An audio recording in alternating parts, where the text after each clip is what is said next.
আল্লাহর নবী বলেন, যে ব্যক্তি বলেছে মুখে লা ইলাহা ইল্লাল্লাহ আর তার অন্তরের ভিতরে জবের দানা পরিমাণ কল্যাণ নিহিত আছে, অর্থাৎ ঈমান আছে, আল্লাহর নবী বলেন এই জবের দানা পরিমাণ ঈমানের এত দাম, এত দাম, আল্লাহ রাব্বুল আলামিন এতটুকু ঈমানের বদৌলতে সে যদি জাহান্নামীও হয়, একটা সময় আল্লাহ তাআলা তাকে জান্নাত দিয়ে দিবে।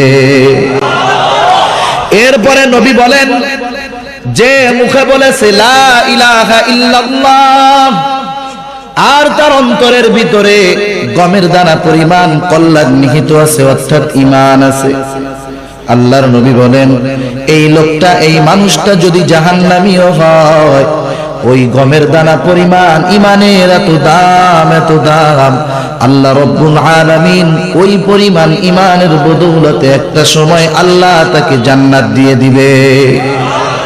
তারপরে আমার আপনার নবী বলেন, যে মুখে বলেছে লা ইলাহা ইল্লাল্লাহ আর তার অন্তরের ভিতরে অনুপরিমাণ কল্যাণ নিহিত আছে, অনুপরিমাণ ঈমান আছে।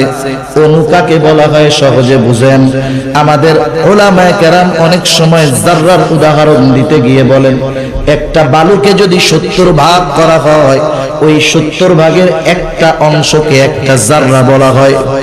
এই বিষয়টা, এই যাররা অথবা অণু এতটা সূক্ষ্ম যেটা খালি চোখে দেখা যায় না, কেউ যদি দেখতে চায় অণুবীক্ষণ যন্ত্রের প্রয়োজন হয়, ওটা হাতে ধরা যায় না, দেখা যায় না। আল্লাহর নবী বলেন এতটুকু পরিমাণ যদি কারো ঈমান থাকে, আল্লাহ রাব্বুল আলামিন ওই পরিমাণ ঈমানের বদৌলতে একটা সময় তাকে জাহান্নাম থেকে জান্নাতে আল্লাহ দিয়ে দিবে। এতটুকু ঈমানের বদৌলতে যেই জান্নাতটা পাবে সেটা মৌলভীবাজার শহরের সমান। কি বলেন? আল্লাহর নবী বলেন সবচাইতে ছোট জান্নাতের মালিক যে হবে, এই দুনিয়ার 10 গুণ, অর্থাৎ এরকম 10টা দুনিয়ার সমান একটা জান্নাতের মালিক হয়ে যাবে, সবচাইতে ছোট জান্নাতের মালিক। এখন বুঝতে হবে মা ও বোন, তোমাকে ঈমান আগে রক্ষা করতে হবে, ঈমানকে এত সহজে হারানো যাবে না। ঈমান যদি হারায় ফেলো, অল্পতে যদি হুঁশ হারায় ফেলো, জান্নাত হারায় ফেলবে। অথচ অতীতে কত মা গেছে, কত বোন গেছে, জীবন দিয়েছে, তবু ঈমান দেয় নাই। ফেরাউনের একজন দাসী ছিল, দাসী ঈমান নসিব হয়ে গেছে, আল্লাহ তাআলার প্রতি বিশ্বাস স্থাপন করে ফেলছে। এই দাসীর ঈমানের খবর ফেরাউনের কাছে চলে গেল। ফেরাউন জেনে গেল ফেরাউনের দাসীটা ঈমানদার হয়ে গেছে। ফেরাউন বারবার বলে, ও দাসী ঈমান বাদ দাও, আমাকে খোদা বলে মানো, যদি না মানো মৃত্যু হয়ে যাবে, বাঁচতে পারবা না, আমাকে খোদা বলে মানো। ঈমানের কত পাওয়ার, একটা বোন কত পাওয়ার ঈমানের, ঈমান সে হরণ করে নাই, ঈমানটা সে ছেড়ে দেয় নাই। বলে ঈমান ছাড়বি না, দেখ তোর কি করি। এইবার ফেরাউনের নির্দেশে ফেরাউনের সামনে বড় পাতিলার ভিতরে তেল গরম করা হলো। একটা মানুষ দুনিয়াতে সবচাইতে তার দুর্বল স্থান হলো তার সন্তান, ঠিক কিনা বলেন? কারণ একটা মানুষ তার সন্তানের জন্য জীবন দিতে তৈয়ার। পিতার চাইতে সন্তানকে বেশি ভালোবাসে মা। একটা মা সন্তানকে এত পরিমাণ ভালোবাসে, কোন সন্তান যদি 50 বছরও কোনো মাকে কষ্ট দেয়, কোন মাকে যদি যত্ন না করে, খেদমত না করে, 50 বছর পর ওই মা যদি বেঁচে থাকে, সন্তানটা যদি সামনে এসে শুধু মা বলে পাটা জড়ায় ধরে, সাথে সাথে 50 বছরের রাগ মার দূর হয়ে যায়। এত মোহাব্বত করে সন্তানকে।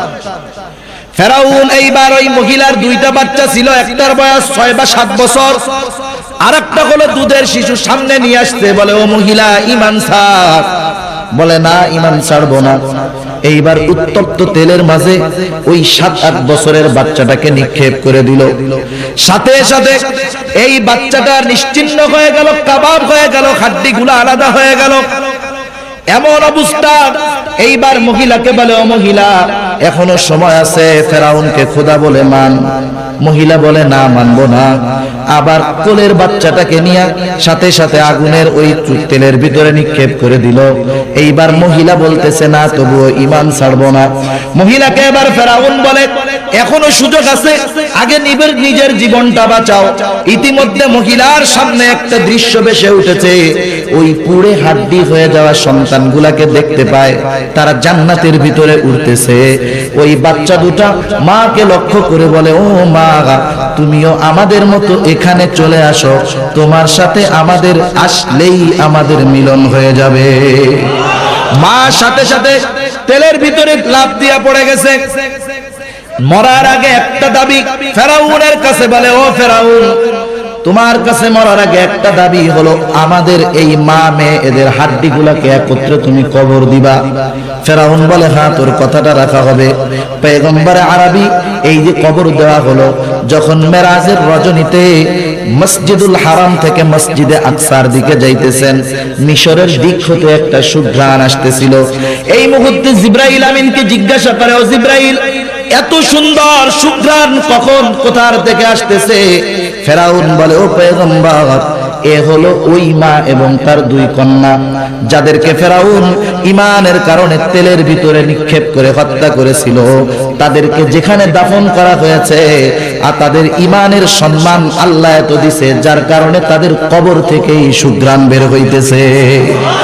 তাহলে তো এমন মাও গেছে দুনিয়া থেকে যারা জীবন দিয়েছে তো ঈমান দেয় নাই, ঠিক কিনা বলেন? আর এখন তো ঈমান কথায় কথায় দিয়া দেয়। এখন মানুষের ঈমান হরণ করা সহজ, মহিলাদেরটা আরো বেশি। তাই এক নম্বরে যদি কেউ জান্নাতে দাখিল হতে চায়, এই লোকটার, এই মহিলার, এই মানুষের ঈমান ছাড়া বিকল্প কোনো কিছুই হতে পারে না, ঠিক কিনা বলেন? আমি আপনাদের সামনে একটা হাদিস পেশ করেছি। আল্লাহ রাব্বুল আলামিন তার পবিত্র কালাম কোরআনুল কারীম থেকে একটা আয়াতের অংশ তিলাওয়াত করেছি। আল্লাহ রাব্বুল আলামিন সতী সাধ্বী সফল নারীর কয়েকটা গুণ আল্লাহ এখানে বর্ণনা করেছেন। সালেহাত সতী সাধ্বী নারীর এক নম্বর গুণ হলো সে আনুগত্যশীল হয়। কি হয়? আনুগত্যশীল হয়। দুই নম্বর, সে স্বামীর অনুপস্থিতিতে আল্লাহ রাব্বুল আলামিনের হেফাজতে সে তার সতীত্ব, স্বামীর সম্পদ, এমনকি যেগুলা দেখা যায় না অন্যান্য সব কিছুর যথাযথ হেফাজত করে। তাহলে একটা নারী আল্লাহর পক্ষ থেকে সতীত্বের সার্টিফিকেট পেল, যে আনুগত্য অর্জন করলো। আর এই আনুগত্যের সর্বোচ্চ পর্যায়ে অর্জন হয় ঈমানের মাধ্যমে। কিসের মাধ্যমে? ঈমানের মাধ্যমে।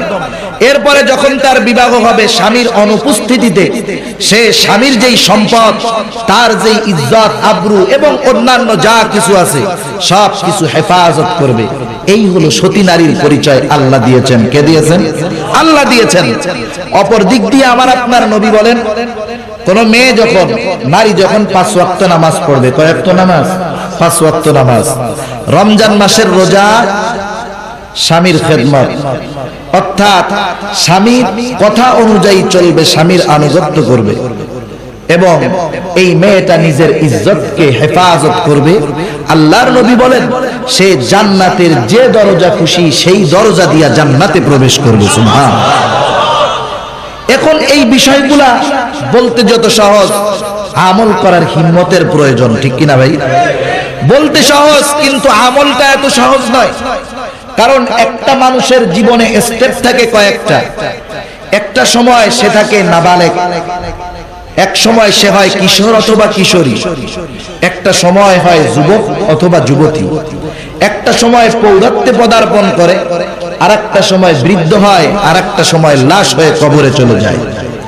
প্রতিটা সময় এক একটা নারীর কিছু দায়িত্ব আছে।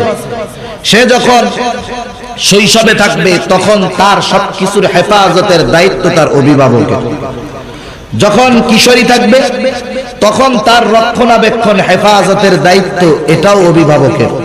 কারণ এখন তো যৌবন হওয়ার বয়স সরকার নির্ধারণ করে, আল্লাহ যেটা বলছে সেটা নাই, ঠিক কিনা বলেন? সরকার নির্ধারণ করে দিছে যৌবন নাকি 18 বছরের আগে যুবক যুবতী হয় না। কিন্তু কোরআন সুন্নাহর আলোকে একটা মেয়ে 12 বছর বয়সে যৌবনে পদার্পণ করতে পারে। আর সায়েন্স তো বলে আরো আজীব কথা, আমাদের এলাকায় বা আপনাদের এলাকায় এখন আছে কিনা জানি না, এখন তো সবাই চাষের ধান খায়, আমাদের এলাকায় ইরি ধান বলে, ইরি ধান। আর আগে জমিনে ধান লাগায় আসতো, অটোমেটিক হইতো। আমাদের এলাকায় বলে দিঘা ধান, লাল লাল চাউল।